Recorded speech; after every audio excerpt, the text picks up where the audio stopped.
গণতন্ত্রের আমরা শক্ত করি না কেন, কাঠামো শক্ত করি না কেন, কিন্তু এই জায়গাটা, এই স্পেসের সবচেয়ে বড় প্লেয়ার হচ্ছে আপনার রাজনৈতিক দলগুলো।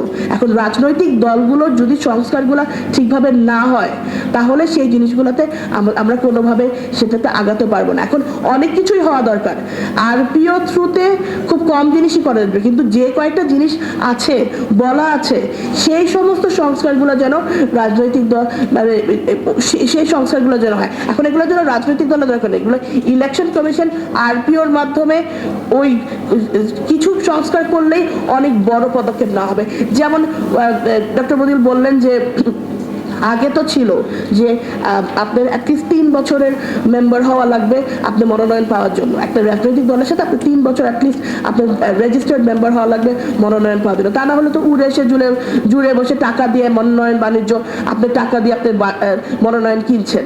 তো এটা তো আগে ছিল, এটা নিয়ে যাওয়া হয়েছে, এটাকে যদি ফিরিয়ে আনা হয় this is a big step. তারপরে যেমন হচ্ছে কি মেম্বার ডেটাবেস, আমার মনে হয় পৃথিবীতে আমাদের একমাত্র দেশ যেখানে রাজনৈতিক দলদের কোনো মেম্বারশিপের ডেটাবেস নাই। এটা রিডিকুলাস, থাকতে হবে। মেবি আপনার যদি এটা প্রকাশ করতে যদি প্রবলেম হয় বিভিন্ন কারণে, ইলেকশন কমিশনের কাছে জমা থাকুক, যেটা আপনি পিরিয়ডিক্যালি আপডেট করবেন, কিন্তু রাজনৈতিক দলের কোনো ডেটাবেসই নাই, কে আপনার মেম্বার কে মেম্বার এটা আমরা জানিই না, এটা খুবই নজিরবিহীন। তো এই টাইপ অফ জিনিসগুলো আমাদেরকে আর কি। আমি আপনাকে একটা প্রশ্ন করি। জি প্লিজ।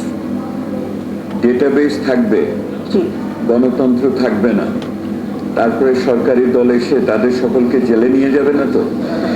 এটা খুব ইম্পর্টেন্ট প্রশ্ন করেছেন, এবং এই কারণেই এইটা সেফগার্ড করার জন্যই আপনাকে একটা ইন্ডিপেন্ডেন্ট ডেটা কমিশন করতে হবে, যেটা হচ্ছে গিয়ে ওই ডেটাটা প্রটেক্ট করার জন্য। ওই ইন্ডিপেন্ডেন্ট কমিশনটা যদি না করেন তবে যেখানেই সরকারের যে অর্গানের কাছেই দেন না কেন সেখান থেকেই তখন মানে সেটা লিক হওয়ার চান্সেস আছে।